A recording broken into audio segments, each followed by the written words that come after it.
Oh, all right.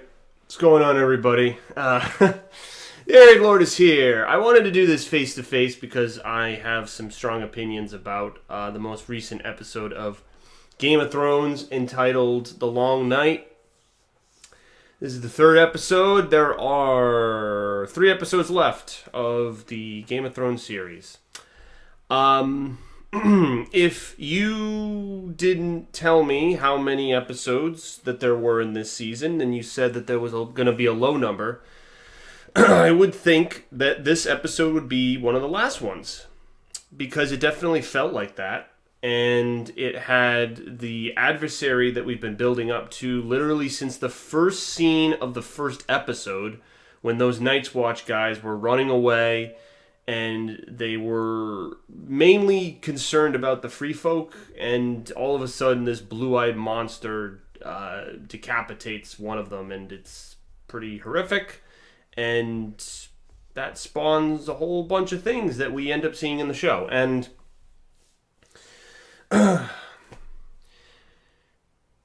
when we saw the wall fall in the end of season 7, like we knew what we were in for. We knew that the army of the dead, there was 100,000 plus.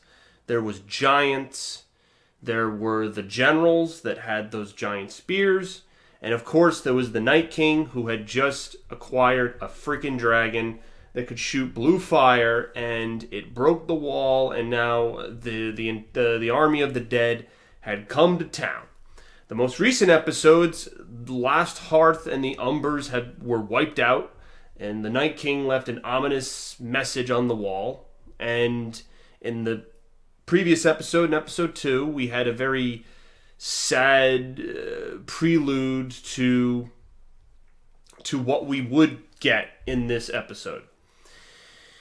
And as much as I liked the episode, I liked the fighting, I'll run some criticisms for it, but I just did not, to get, obviously, to what I'm frustrated about, this guy right here, this badass shot of my boy here, freaking Night King, getting doused in flames, and he still comes out of it.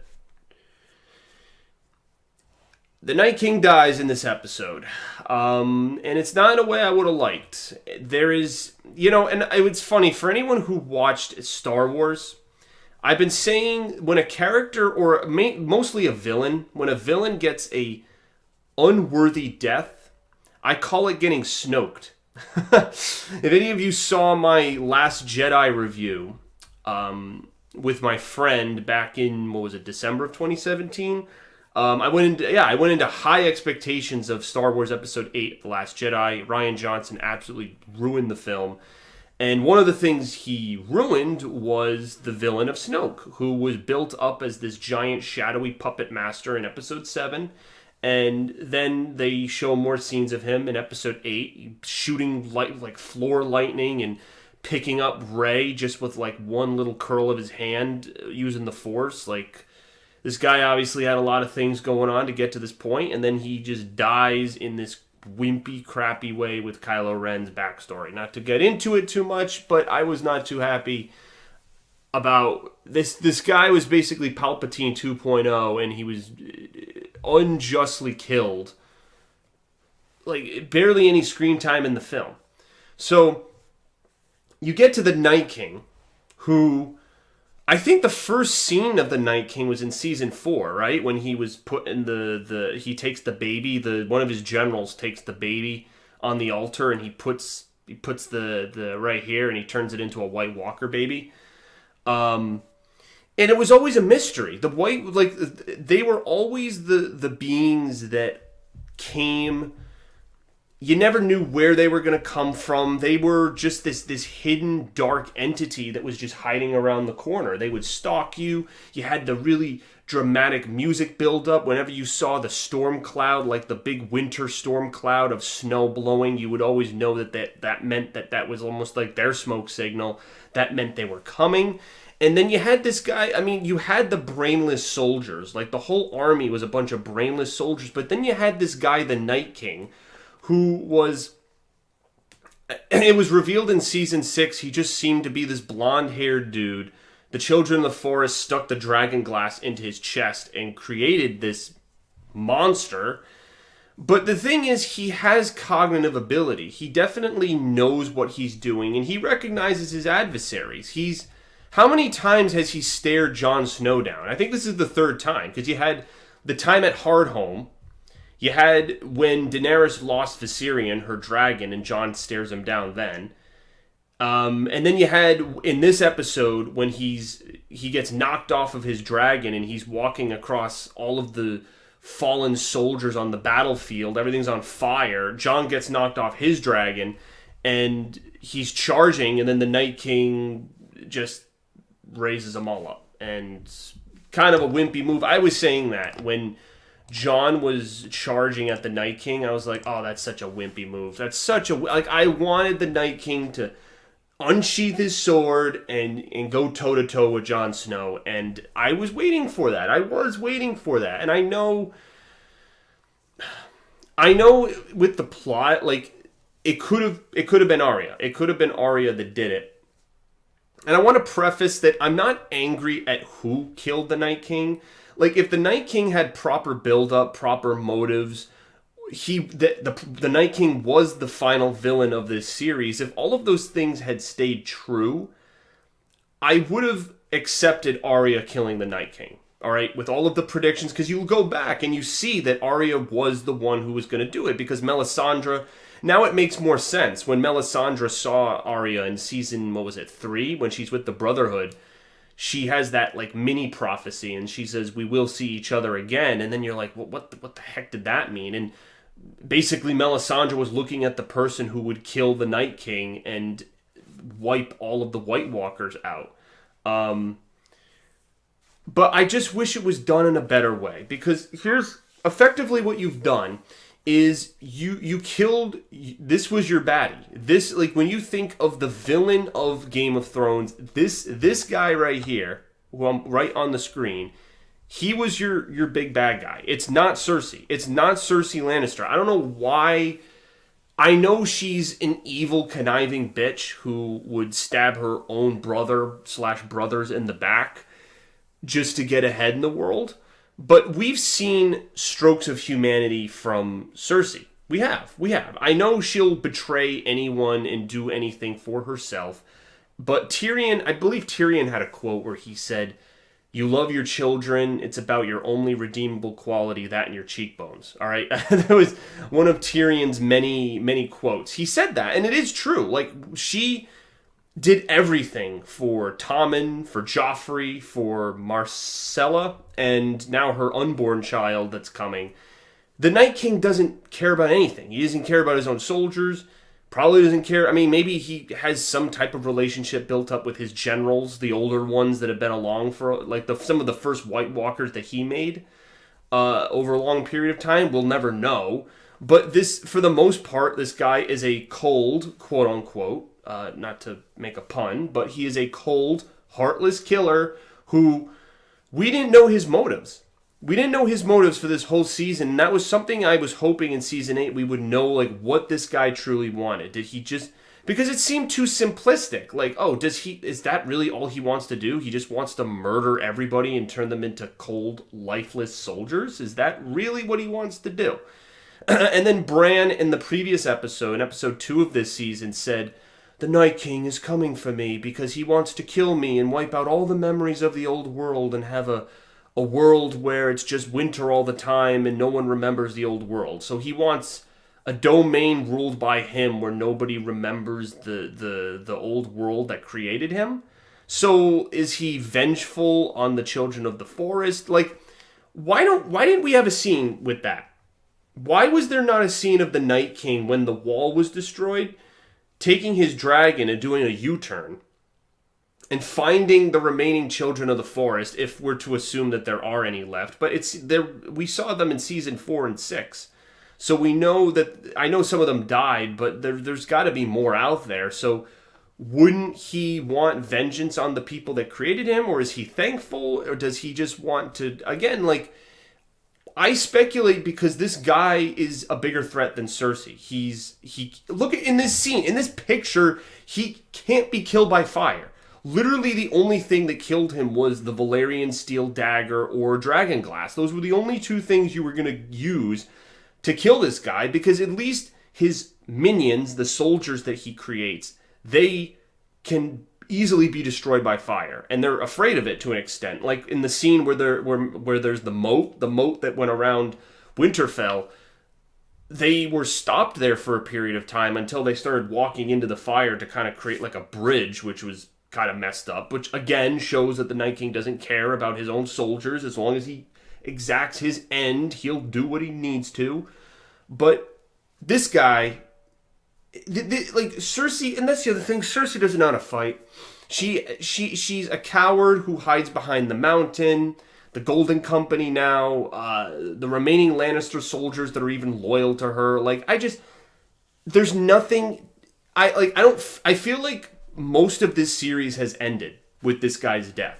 I don't feel any type of. Basically, it's just who wins the Iron Throne now. Are Daenerys and Jon gonna freaking bitch and complain and, oh, Jon, you're the true heir, but I've been fighting for this thing all my life, and then Cersei's still the Mad Queen, probably gonna throw everything in the kitchen sink at them, and yeah, that's what they want you to think. They're gonna say to you, oh, the heroes took a big hit during the White Walker battle, and now they don't have as many soldiers. Well, guess what?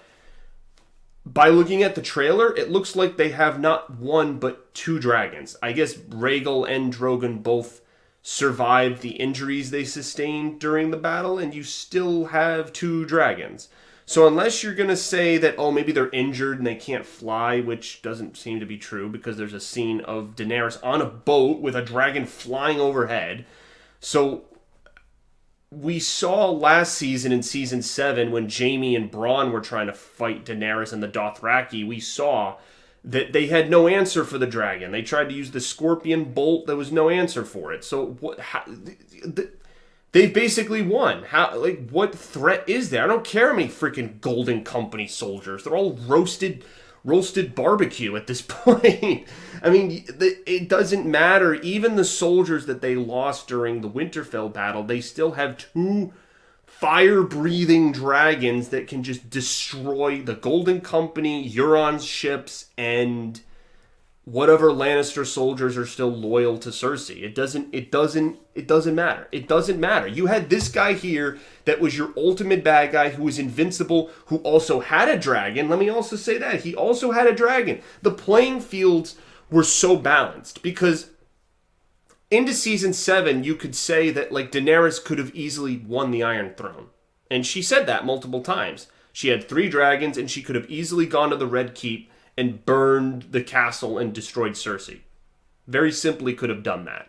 But they had the element of, well, she wants to be a just ruler and she doesn't want to kill people, and Tyrion was trying to counsel her, and so she held back, and then she lost, and then she finally did unleash her dragon during the big open field battle against Jaime and his Lannister army. But it felt like Cersei was done. I was like, there's no way she can win. There's no way she can win. But with the Night King, when he melted that wall at the end of season 7, I was like, oh my, like there's a huge chance that this guy could wipe out our heroes entirely. And guess what? If Arya hadn't jumped in and saved the day, that would have happened. Bran would be dead, and all of the extra soldiers that the Night King rose at the end would have finished off everyone and anybody who was in Winterfell, and then they would have kept going south and would be at Cersei's doorstep pretty quickly. So, literally, everyone should be on their hands and knees, and I'm going to be interested to see that in the next episode, how people react to Arya. Like, are they just going to, like, bend the knee to her, praise her? Like, she should, like, get a medal or something. I mean, she freaking saved them all. She saved all of them. And Bran, I guess, with his visions, saw that it was going to happen because he looked really calm when the Night King was there, staring him down. Great music, by the way. The piano, again, whenever there's a piano in Game of Thrones, there's always something wrong. I mean, we had the piano in the season 6 finale before the Sept of Baelor exploded with the wildfire. And now we get it again, it was building up to the Night King being killed. So I don't understand why they spent all this time. This guy was brewing in the background, and it was the plot. Like this was the plot of season 7. It went from Daenerys wanting the Iron Throne to let's focus on the real plot. Like the show had us convinced that the real plot of this show was not the political squabbling, but it was this demonic monster who was going to wipe them all out. And it was kind of like a climate change. I guess I've seen articles that talk about this kind of being like a thematic element of climate change, how the night, like especially the snow and the weather, like it was meant to be like, while everyone's arguing in our world about politics and resources, you know, there's the hidden monster that comes for you when you're not paying attention to it, when you don't have leaders of quality who can step up and realize that there's a threat out there that is going to destroy all of them if they don't stop complaining and fighting and bickering. It's just, we saw that speech from Jon Snow in the season 7 finale when they bring that White Walker soldier skeleton to King's Landing, and everyone was there, and they said, like, look, like, you're gonna turn into that if we don't stop them. And they were trying to get Cersei on their side. Like, Cersei was there, she agreed to that temporary ceasefire so they could have the relations. Again, I know she was furthering her cause, she was always going to betray them, there was no way they were going to get a deal out of it in the first place, but the show made us believe that these were the bad guys. That we were building towards this. We were building towards this man being the absolute face of evil, and they kill him in the 3rd episode, and there's still 3 episodes left, and now you're saying, well, now Cersei's the enemy. It's like bullshit. Like, everything I got in this most recent episode feels like it can't go past it. There's no battle. I don't care like what type of battle you have. There's no battle that's gonna beat this. The Battle of Winterfell. There's no battle that's, unless the battle is during the day, because I will say the nighttime and the snow and there were so many times during it I couldn't figure out what was going on. I couldn't figure out, you know, who's dead, who's alive. Like, I had to trust that if the show was gonna kill somebody, they would do a close-up, or they would do, you know, slow-mo, dramatic music. Like, they would show us the person, and if they were dying. Like, for example, Ghost and Jorah were in that initial charge with the Dothraki when they charged the White Walkers, and apparently, well, we know Jorah died, but Ghost somehow made it out of that alive. Because I saw comments on Instagram, people said that he's in the next episode, so he ran away, got away, but like, again, like, there were so many, like, that was the problem. There were so many characters, it was so dark, and the way that the skeleton, the White Walker soldiers work is they run super fast. They just run, they're like they're like the Tasmanian devil, like just like fidgety, and they just spin and run, and they just hack and slash you. It's not like normal combat. It's not like the Battle of the Bastards, where everyone's doing methodical sword slashes, charging at each other, horse on horse, spears and pikes. It's not like that. These are just demonic monsters that just want to rip you apart.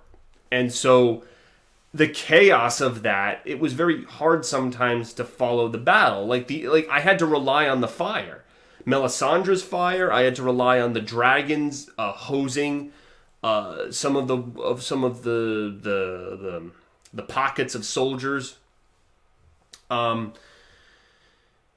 Yeah, and again, like, the battle, for the most part, other than some of the dark sequences where I just couldn't tell what the hell was going on, it was a really good battle. And it just makes me angry because I feel like it could have been the battle. It could have been the battle at the end, or maybe that battle could have been at King's Landing. I thought, and one of my friends also said this to me, but it was my assumption that this episode would end with them retreating. Basically, Winterfell is a bust. it's on fire. The White Walkers, they've conquered Winterfell. So now we have to take all of our forces and retreat south. And they would keep retreating south until they basically get to a choke point where they're right between Cersei's forces and the White Walker forces. And they would have either had to try to convince her to help, or try to go around, or try to make a stand. Like that's how your plot would progress, and that would bring you into the final few episodes of the show, and then there would be one big battle, and somebody would emerge a victor. That's what I thought. That's what I thought would happen, and it didn't happen that way. It didn't happen that way. The Night King got snoked. At the end of the day, he was just a simplistic villain. You took a villain who was supposed to be the main villain of this series and made him simplistic. He was just a guy that wanted to kill people, that wanted to raise him from the dead, that just wanted everyone to be mindless. A bunch of mindless soldiers and a bunch of old White Walkers that obey him. That's basically all he wanted. He didn't want anything else. He wasn't, and we don't even know who he was. We don't even know who he was, other than the blonde-haired man. We don't know because people thought he was a Targaryen. People thought he was Bran from the future with the time travel thing, like how Hodor was created. There were all these theories about who this guy was, and he just dies. He just dies. And again, my complaint is not with who killed him, albeit the show did build up. I mean, think of all the freaking stare downs between Jon Snow and the Night King. Also, Jon Snow being the true heir to the Iron Throne that we were recently revealed, being from humble beginnings at the Night's Watch, having to rise to this position of power. It also made sense for him to take out the Night King.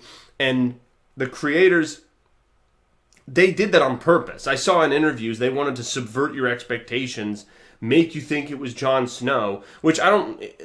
The way they set up the scene, Jon was pinned down by the dragon. Like, he kept trying to get out to fight it, but that freaking undead dragon was shooting blue fire at him, and he couldn't do anything. He was trapped.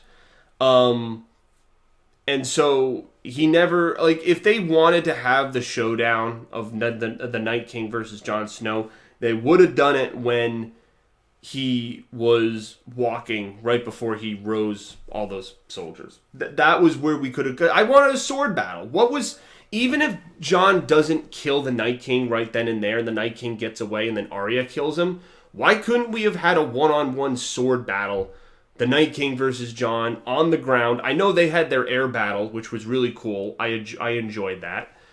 But why don't we get they kept building this up, that these guys that they were going to fight, and even if they get wounded, one of them gets away, like, you don't have to have a victor in the battle. The Night King could have escaped, gone to where Bran is. You could have had that whole scene play out the way you had it. I guess except the Night King dying, because I still want to know what the hell his idea was and his goal was, and it's just frustrating, man. Like, I just don't even... Like, I feel like part of the show is done. Like, I feel like next week is just gonna be... Like, it seems so stupid now. Like, it's like, so now we get back to the political scheming of who's gonna get the Iron Throne, and... I don't know. I feel like a piece of the show has been ripped away. I feel like what this episode did was rip away a piece of the show, and I can never get it back. The Night King and all of his soldiers are dead. And when that happened, I was expecting it to be the final episode. And then you'd have everyone mourning the characters that died. You'd have a big mourning, and then there'd be a victor on the Iron Throne, and there'd be some sort of aftermath.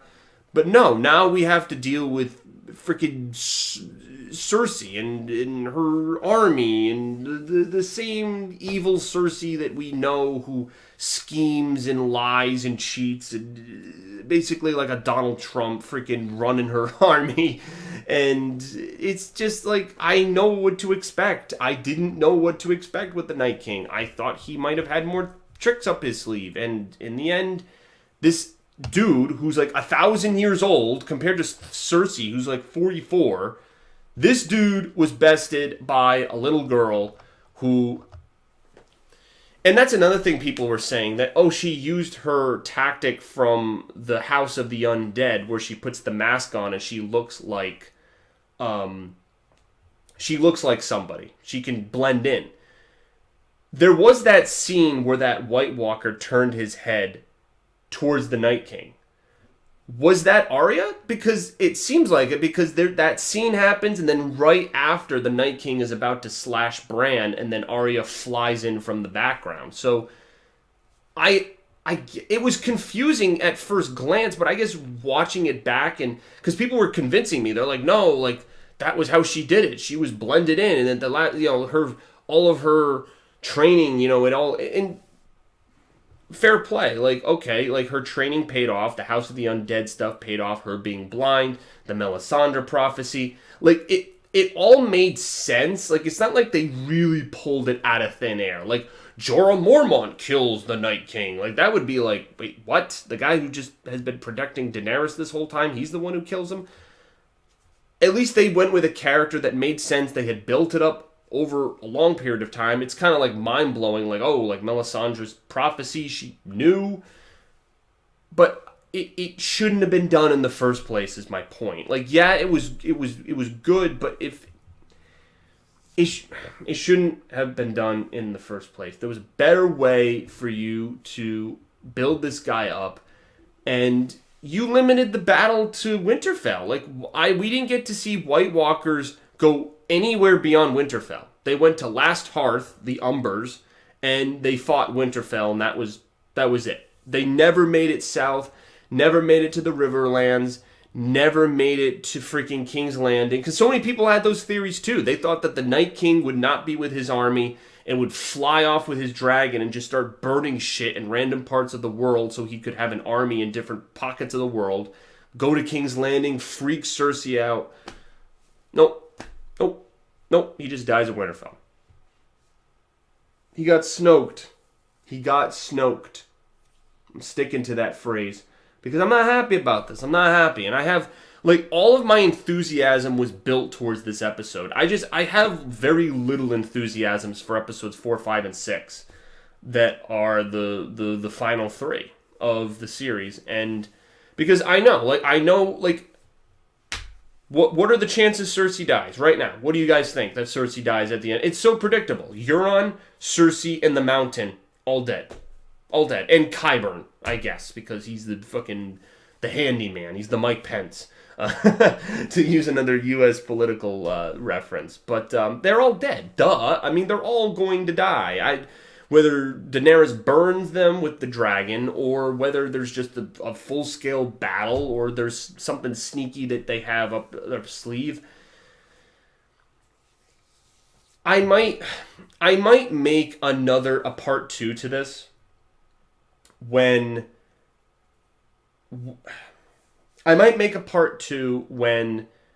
the series concludes. When episodes 4, 5, and 6 come out, I'm going to make a part 2 and say, was killing the Night King the right decision in hindsight? Because maybe there's something else they're going to do in these next 3 episodes that'll redeem his untimely demise. But if they don't, and if it just focuses on the political crap and crazy Cersei for the 400th time, then yeah, I'll have a problem with it. But I'm gonna rest on this. These are my initial thoughts after just seeing the 3rd episode. But I'm gonna rest on this, and then we'll come back and say, like, what was it worth it? Because I know this vlog is getting long. I'm gonna cut it, but those are just my initial thoughts. I just didn't think it was well done. The show had really convinced you that this guy was the Emperor Palpatine, that he was the big bad guy, the penultimate enemy, the biggest of the biggest, the baddest of the baddest, and he was taken down. And it just, that's like, if in Harry Potter, here's a better example, I'll leave it at this. What if Harry had killed Voldemort in book 5 of Harry Potter? Harry Potter and the Order of the Phoenix, book 5. I've read all the books, watched all the movies, for reference. What if Voldemort was killed? In the scene, let's see, when they're in the Ministry of Magic, when Dumbledore versus Voldemort. What if Voldemort got killed in that battle? You still have 2 books, so who's the villain? Do you do a plot twist and say Snape is the villain, and you take away his whole plot with Harry's mother.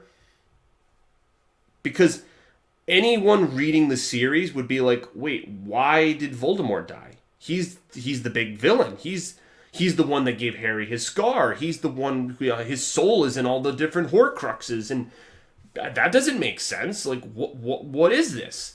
That is the same thing I'm feeling with the Night King. He was our Voldemort. He was the Voldemort of the Game of Thrones series, and he was killed way too freaking soon, in my opinion, in a dumb manner. In a dumb manner. I know Melisandre and all these people, they're building this up, that Arya with her House of the Undead skills was going to murder this guy, but it just didn't work. He got Snoked. He was our Voldemort, but he was supposed to be a Voldemort, but he ended up being a Snoke. That's how I'm ending this vlog. That's what I think. Thank you guys. Leave your comments below. I know it's probably going to be controversial, but that's what I have to say. See ya.